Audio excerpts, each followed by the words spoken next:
ನಮಸ್ಕಾರ ಬಂಧುಗಳೇ, ಇವತ್ತು ಬಸವ ಜಯಂತಿಯ ಶುಭ ದಿನ. ಈ ದಿನದಂದು ನಾವು ಶ್ರೀ ನಂದಿಕೇಶ್ವರ ದೇವರ ಒಂದು ಶಕ್ತಿಶಾಲಿ ಮಂತ್ರವನ್ನು ಪಾರಾಯಣ ಮಾಡಿದ್ದೇವೆ. ಈ ಮಂತ್ರವನ್ನು ಆದಿಗುರು ಶಂಕರಾಚಾರ್ಯರು ಬರೆದಿರುವುದು.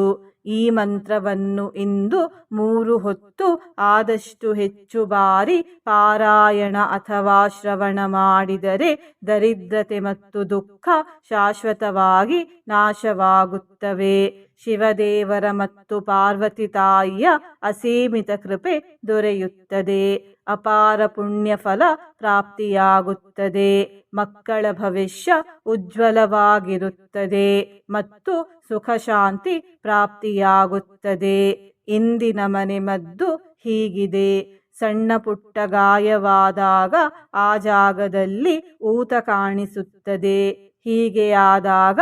ಈ ಮನೆಮದ್ದನ್ನು ಉಪಯೋಗಿಸಿ. 2 ಚಮಚ ಶುದ್ಧ ಕೊಬ್ಬರಿ ಎಣ್ಣೆಯನ್ನು ಬಿಸಿ ಮಾಡಿಕೊಳ್ಳಿ. ನಂತರ ಅದಕ್ಕೆ ಪುಡಿ ಮಾಡಿದ ಕರ್ಪೂರವನ್ನು ಹಾಕಿ. ಎಣ್ಣೆಯು ಬಿಸಿ ಇರುವಾಗಲೇ ಊತಿರುವ ಜಾಗಕ್ಕೆ ನಿಧಾನವಾಗಿ ಹಚ್ಚಿ.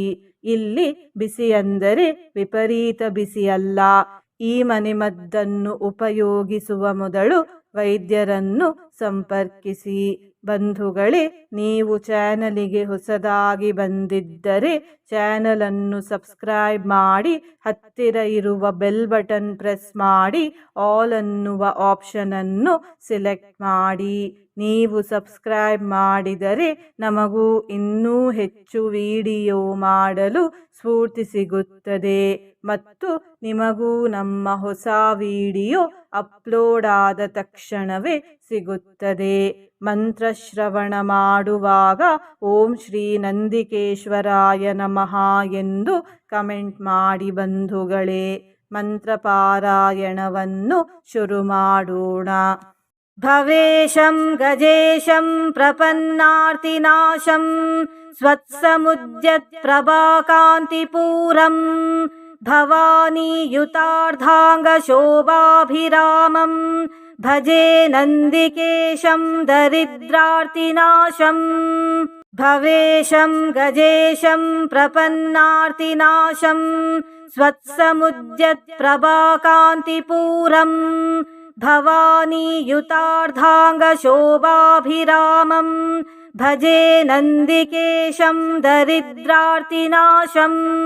ಭವೇಶಂ ಗಜೇಶಂ ಪ್ರಪನ್ನಾರ್ತಿನಾಶಂ ಸ್ವತ್ಸಮುದ್ಯತ್ ಪ್ರಭಾಕಾಂತಿಪೂರಂ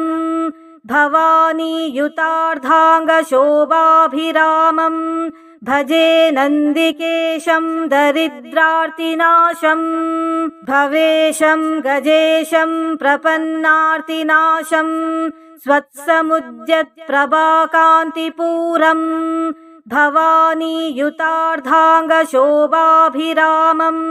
ಭಜೆ ನಂದಿಕೇಶಂ ದರಿದ್ರಾರ್ತಿನಾಶಂ. ಭವೇಶಂ ಗಜೇಶಂ ಪ್ರಪನ್ನಾರ್ತಿನಾಶಂ ಸ್ವತ್ಸಮುದ್ಯತ್ ಪ್ರಭಾಕಾಂತಿಪೂರಂ ಭವಾನಿಯುತಾರ್ಧಾಂಗ ಶೋಭಾಭಿರಾಮಂ ಭಜೆ ನಂದಿಕೇಶಂ ದರಿದ್ರಾರ್ತಿನಾಶಂ. ಭವೇಶಂ ಗಜೇಶಂ ಪ್ರಪನ್ನಾರ್ತಿನಾಶಂ ಸ್ವತ್ಸಮುದ್ಯತ್ ಪ್ರಭಾಕಾಂತಿಪೂರಂ ಭವಾನಿಯುತಾರ್ಧಾಂಗ ಶೋಭಾಭಿರಾಮಂ ಭಜೆ ನಂದಿಕೇಶಂ ದರಿದ್ರಾರ್ತಿನಾಶಂ. ಭವೇಶಂ ಗಜೇಶಂ ಪ್ರಪನ್ನಾರ್ತಿನಾಶಂ ಸ್ವತ್ಸಮುದ್ಯತ್ ಪ್ರಭಾಕಾಂತಿಪೂರಂ ಭವಾನಿಯುತಾರ್ಧಾಂಗ ಶೋಭಾಭಿರಾಮಂ ಭಜೆ ನಂದಿಕೇಶಂ ದರಿದ್ರಾರ್ತಿನಾಶಂ. ಭವೇಶಂ ಗಜೇಶಂ ಪ್ರಪನ್ನಾರ್ತಿನಾಶಂ ಸ್ವತ್ಸಮುದ್ಯತ್ ಪ್ರಭಾಕಾಂತಿಪೂರಂ ಭವಾನಿಯುತಾರ್ಧಾಂಗ ಶೋಭಾಭಿರಾಮಂ ಭಜೆ ನಂದಿಕೇಶಂ ದರಿದ್ರಾರ್ತಿನಾಶಂ. ಭವೇಶಂ ಗಜೇಶಂ ಪ್ರಪನ್ನಾರ್ತಿನಾಶಂ ಸ್ವತ್ಸಮುದ್ಯತ್ ಪ್ರಭಾಕಾಂತಿಪೂರಂ भवानीयुतार्धाङ्गशोभाभिरामं भजे नन्दिकेशं दरिद्रार्तिनाशं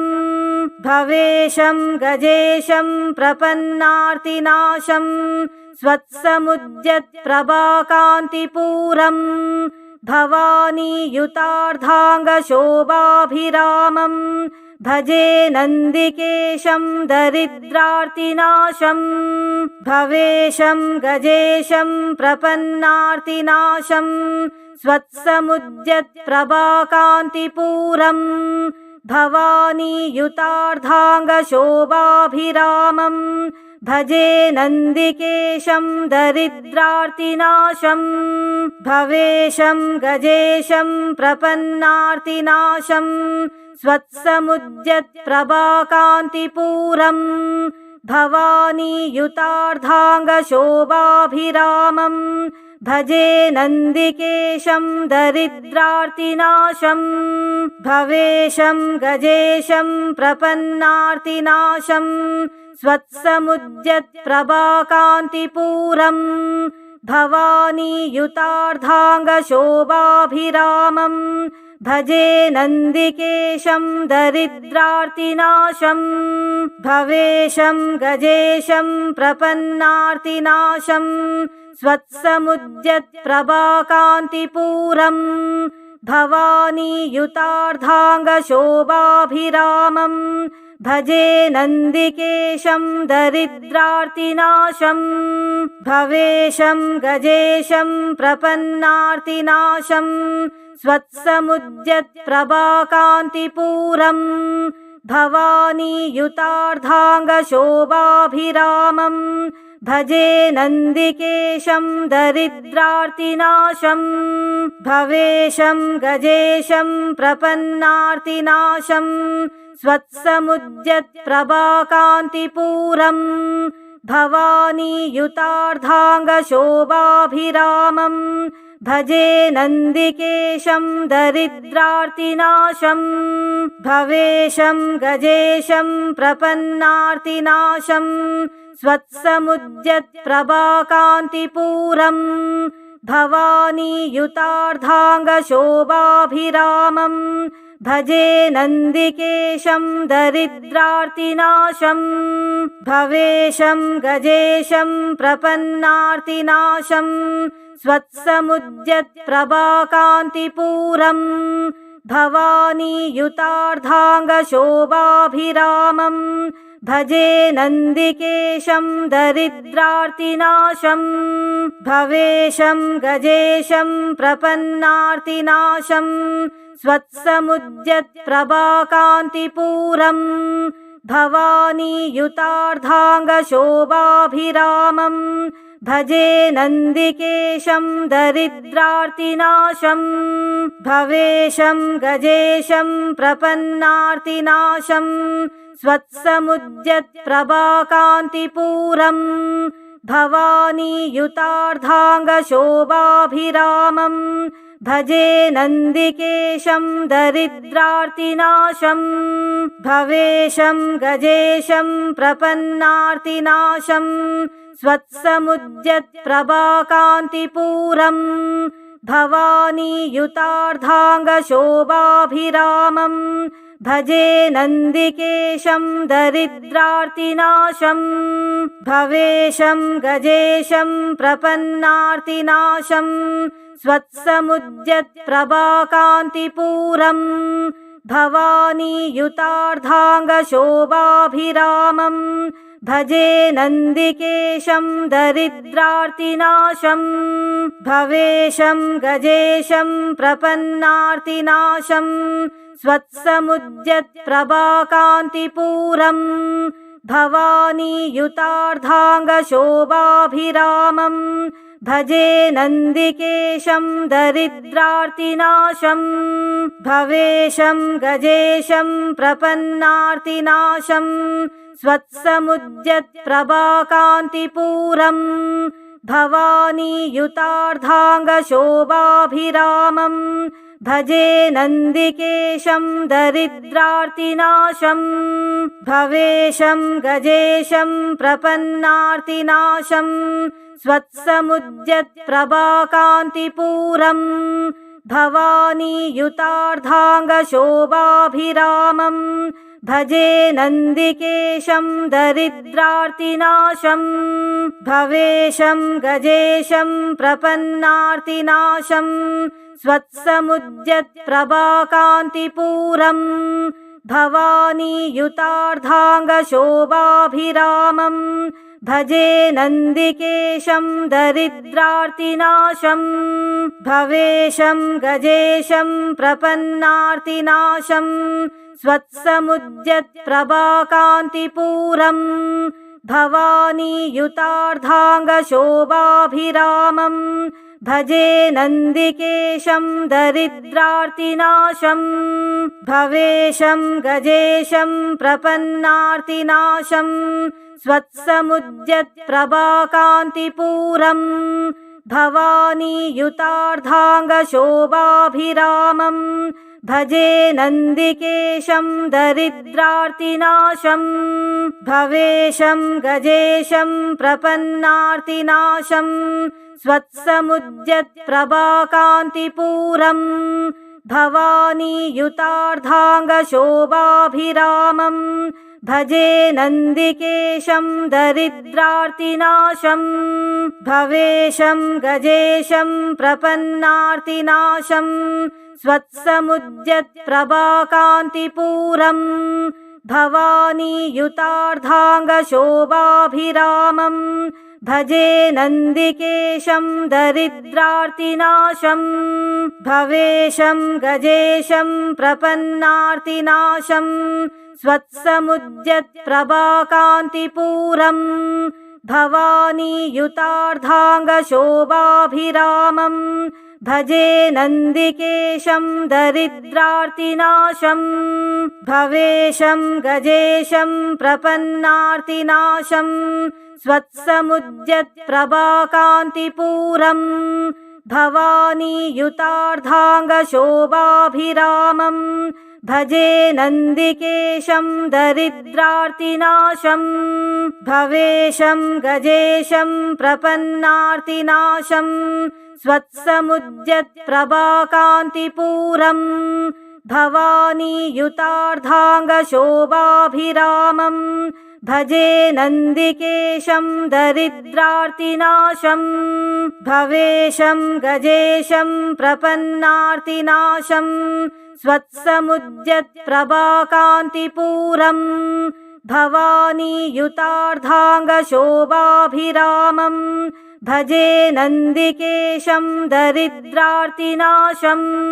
भवेशं गजेशं प्रपन्नार्तिनाशम्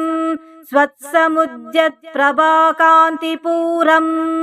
भवानीयुतार्धाङ्गशोभाभिरामम्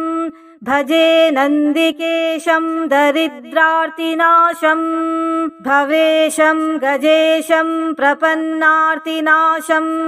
स्वत्समुद्यत्प्रभाकान्तिपूरम् भवानीयुतार्धाङ्गशोभाभिरामम् भजे नन्दिकेशं दरिद्रार्तिनाशम् भवेशं गजेशं प्रपन्नार्तिनाशम् स्वत्समुद्यत्प्रभाकान्तिपूरम् भवानीयुतार्धाङ्गशोभाभिरामम्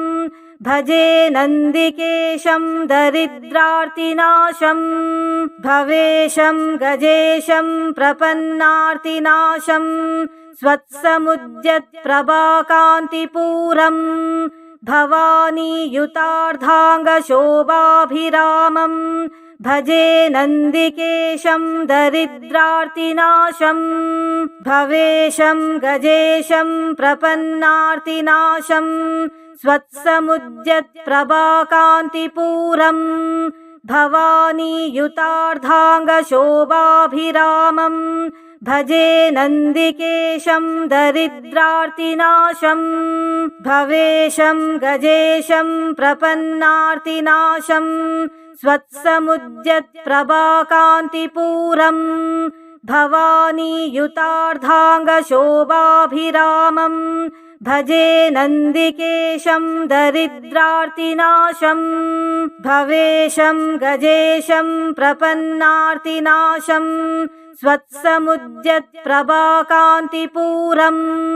भवानीयुतार्धाङ्गशोभाभिरामं भजे नन्दिकेशं दरिद्रार्तिनाशं भवेशं गजेशं प्रपन्नार्तिनाशं स्वत्समुद्यत्प्रभाकान्तिपूरं भवानीयुतार्धाङ्गशोभाभिरामं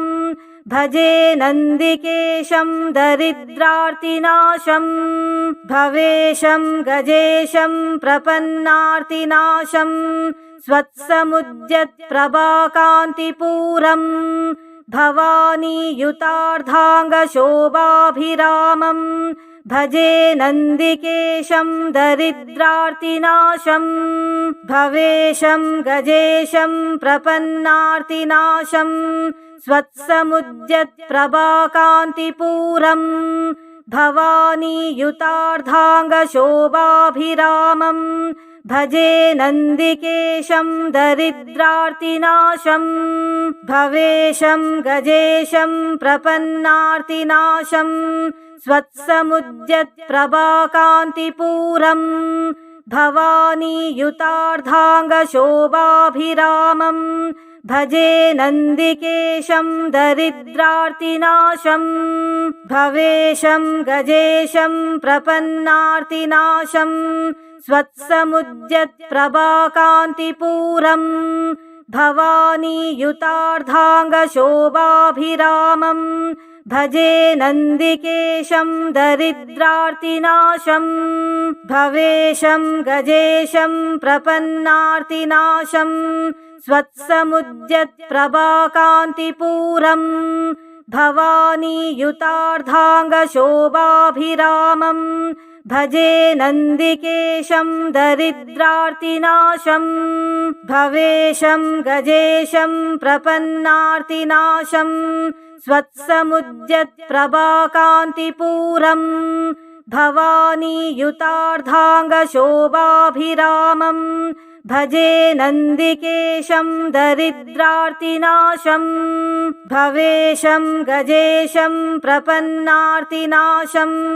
स्वत्समुद्यत्प्रभाकान्तिपूरं भवानीयुतार्धाङ्गशोभाभिरामं भजे नन्दिकेशं दरिद्रार्तिनाशं भवेशं गजेशं प्रपन्नार्तिनाशं स्वत्समुद्यत्प्रभाकान्तिपूरं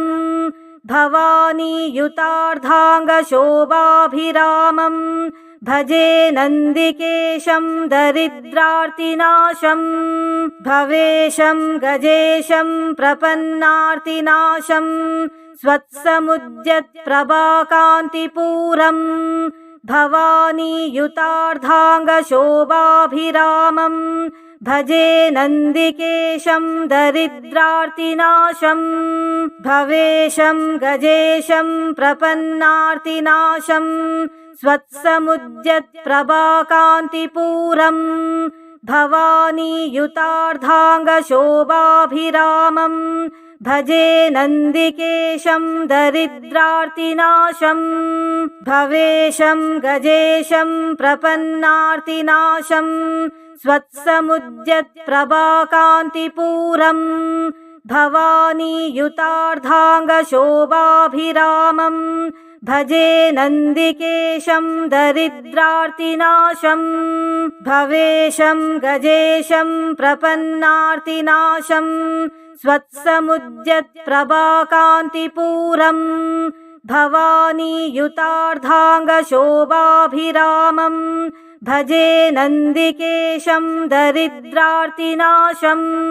भवेशं गजेशं प्रपन्नार्तिनाशं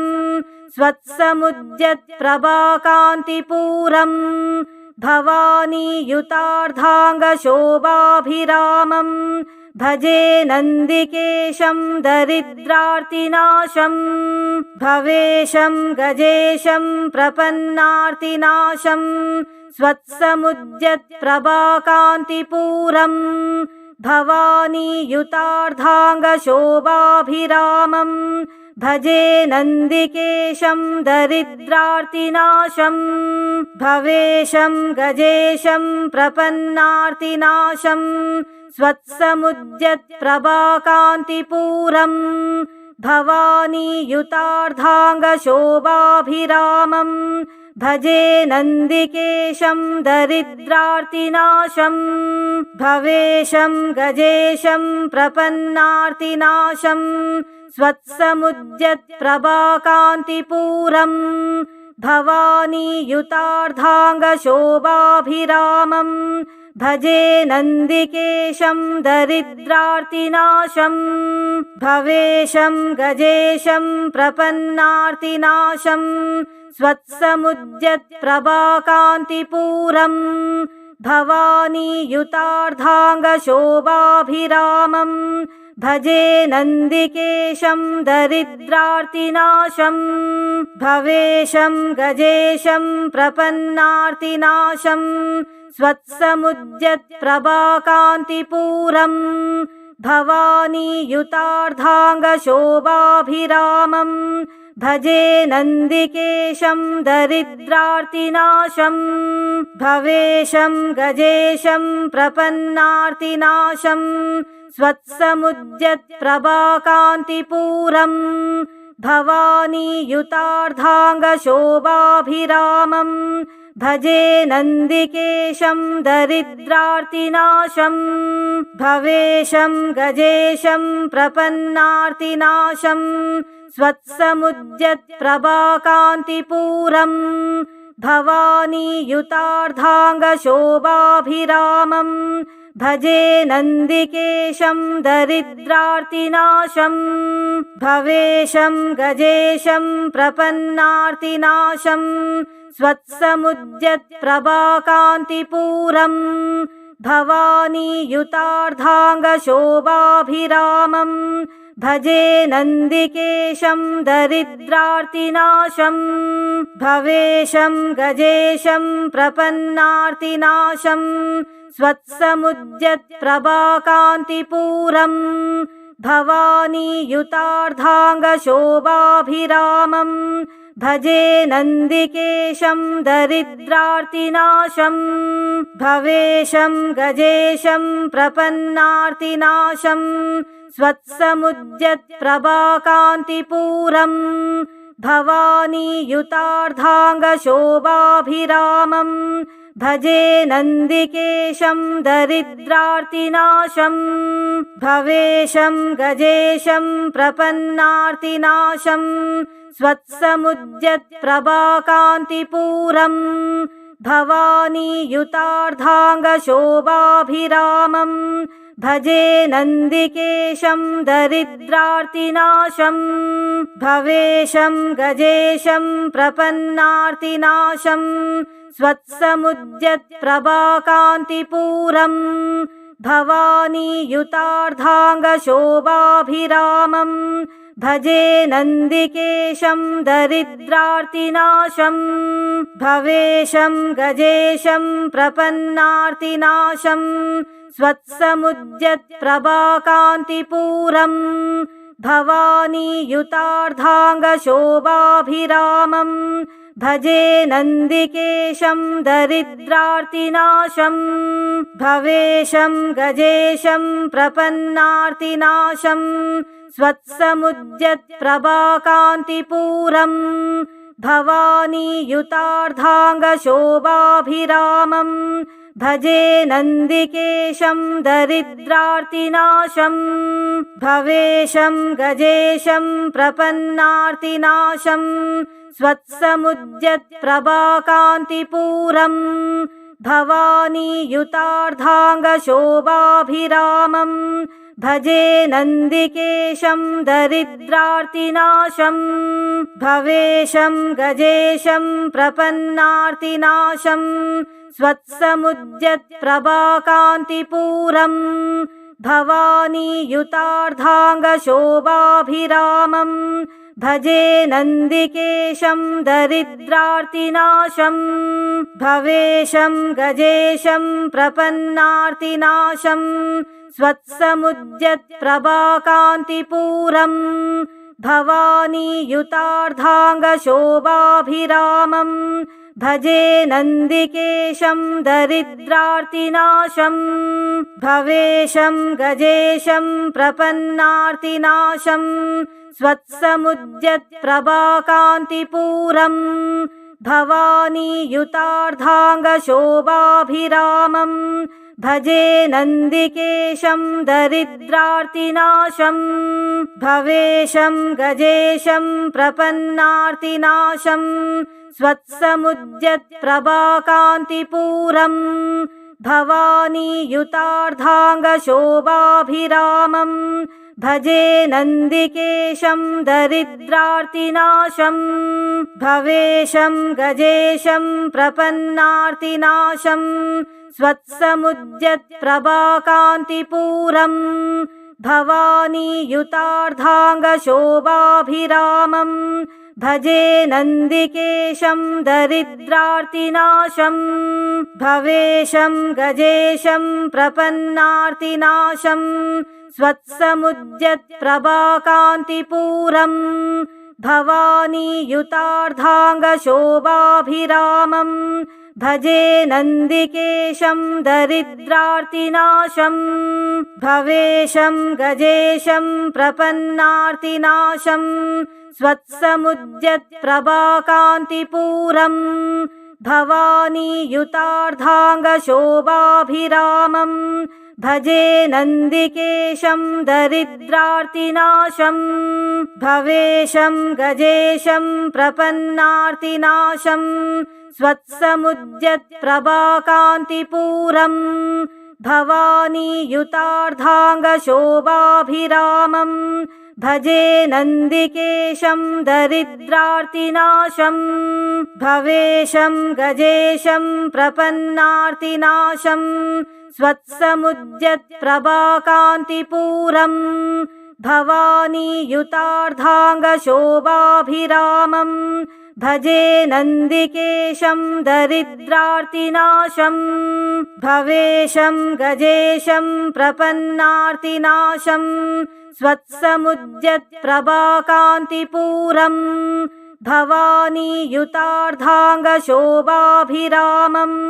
भजे नन्दिकेशं दरिद्रार्तिनाशं भवेशं गजेशं प्रपन्नार्तिनाशं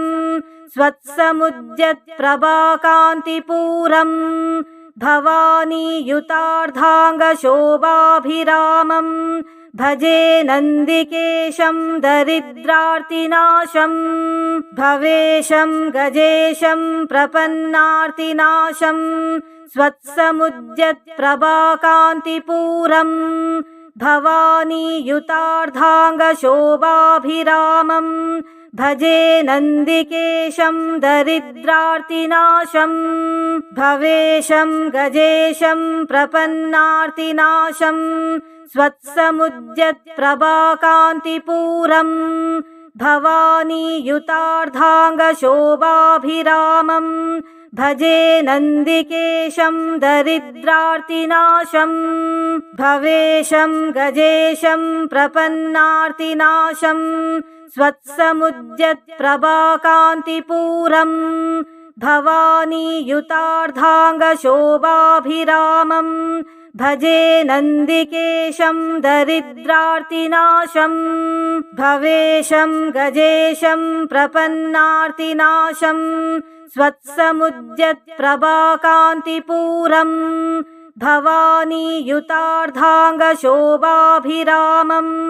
भजे नन्दिकेशं दरिद्रार्तिनाशं भवेशं गजेशं प्रपन्नार्तिनाशं स्वत्समुद्यत्प्रभाकान्तिपूरं भवानीयुतार्धाङ्गशोभाभिरामं भजे नन्दिकेशं दरिद्रार्तिनाशं भवेशं गजेशं प्रपन्नार्तिनाशं स्वत्समुद्यत्प्रभाकान्तिपूरं भवानीयुतार्धाङ्गशोभाभिरामं भजे नन्दिकेशं दरिद्रार्तिनाशं भवेशं गजेशं प्रपन्नार्तिनाशं स्वत्समुद्यत्प्रभाकान्तिपूरं भवानीयुतार्धाङ्गशोभाभिरामं भजे नन्दिकेशं दरिद्रार्तिनाशं भवेशं गजेशं प्रपन्नार्तिनाशं स्वत्समुद्यत्प्रभाकान्तिपूरं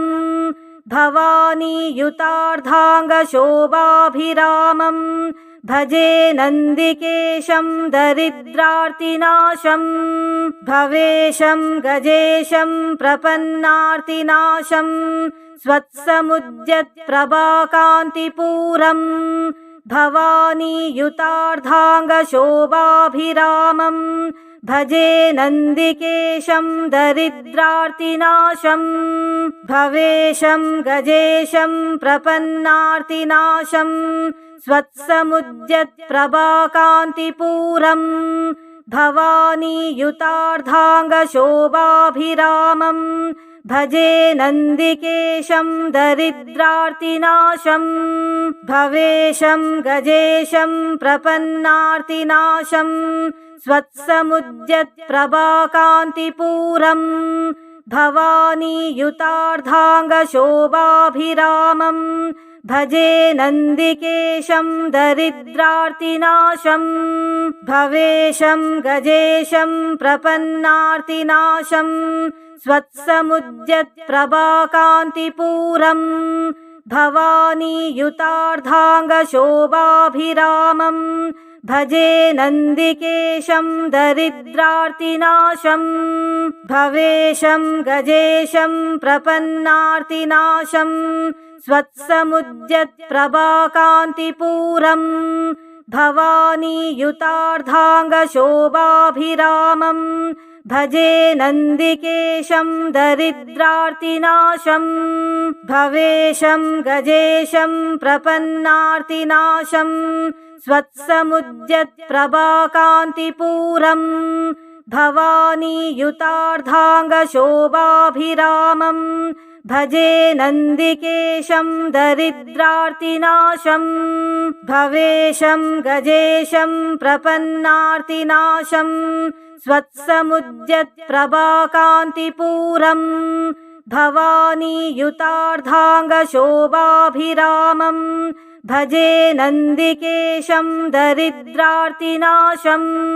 भवेशं गजेशं प्रपन्नार्तिनाशं स्वत्समुद्यत्प्रभाकान्तिपूरं भवानीयुतार्धाङ्गशोभाभिरामं भजे नन्दिकेशं दरिद्रार्तिनाशं भवेशं गजेशं प्रपन्नार्तिनाशं स्वत्समुद्यत्प्रभाकान्तिपूरं भवानीयुतार्धाङ्गशोभाभिरामं भजे नन्दिकेशं दरिद्रार्तिनाशं भवेशं गजेशं प्रपन्नार्तिनाशं स्वत्समुद्यत्प्रभाकान्तिपूरं भवानीयुतार्धाङ्गशोभाभिरामं भजे नन्दिकेशं दरिद्रार्तिनाशं भवेशं गजेशं प्रपन्नार्तिनाशं स्वत्समुद्यत्प्रभाकान्तिपूरं भवानीयुतार्धाङ्गशोभाभिरामं भजे नन्दिकेशं दरिद्रार्तिनाशं भवेशं गजेशं प्रपन्नार्तिनाशं स्वत्समुद्यत्प्रभाकान्तिपूरं भवानीयुतार्धाङ्गशोभाभिरामं भजे नन्दिकेशं दरिद्रार्तिनाशं भवेशं गजेशं प्रपन्नार्तिनाशं स्वत्समुद्यत्प्रभाकान्तिपूरं भवानीयुतार्धाङ्गशोभाभिरामं भजे नन्दिकेशं दरिद्रार्तिनाशं भवेशं गजेशं प्रपन्नार्तिनाशं स्वत्समुद्यत्प्रभाकान्तिपूरं भवानीयुतार्धाङ्गशोभाभिरामं भजे नन्दिकेशं दरिद्रार्तिनाशं भवेशं गजेशं प्रपन्नार्तिनाशं स्वत्समुद्यत्प्रभाकान्तिपूरम् भवानीयुतार्धाङ्गशोभाभिरामं भजे नन्दिकेशं दरिद्रार्तिनाशं भवेशं गजेशं प्रपन्नार्तिनाशं स्वत्समुद्यत्प्रभाकान्तिपूरम् भवानीयुतार्धाङ्गशोभाभिरामं भजे नन्दिकेशं दरिद्रार्तिनाशं भवेशं गजेशं प्रपन्नार्तिनाशं स्वत्समुद्यत्प्रभाकान्तिपूरम् भवानीयुतार्धाङ्गशोभाभिरामं भजे नन्दिकेशं दरिद्रार्तिनाशं भवेशं गजेशं प्रपन्नार्तिनाशं स्वत्समुद्यत्प्रभाकान्तिपूरम् भवानीयुतार्धाङ्गशोभाभिरामं भजे नन्दिकेशं दरिद्रार्तिनाशं भवेशं गजेशं प्रपन्नार्तिनाशं स्वत्समुद्यत्प्रभाकान्तिपूरम् भवानीयुतार्धाङ्गशोभाभिरामं भजे नन्दिकेशं दरिद्रार्तिनाशं भवेशं गजेशं प्रपन्नार्तिनाशं स्वत्समुद्यत्प्रभाकान्तिपूरम् भवानीयुतार्धाङ्गशोभाभिरामं भजे नन्दिकेशं भवेशं गजेशं प्रपन्नार्तिनाशं स्वत्समुद्यत्प्रभाकान्तिपूरम् भवानीयुतार्धाङ्गशोभाभिरामं भजे नन्दिकेशं दरिद्रार्तिनाशं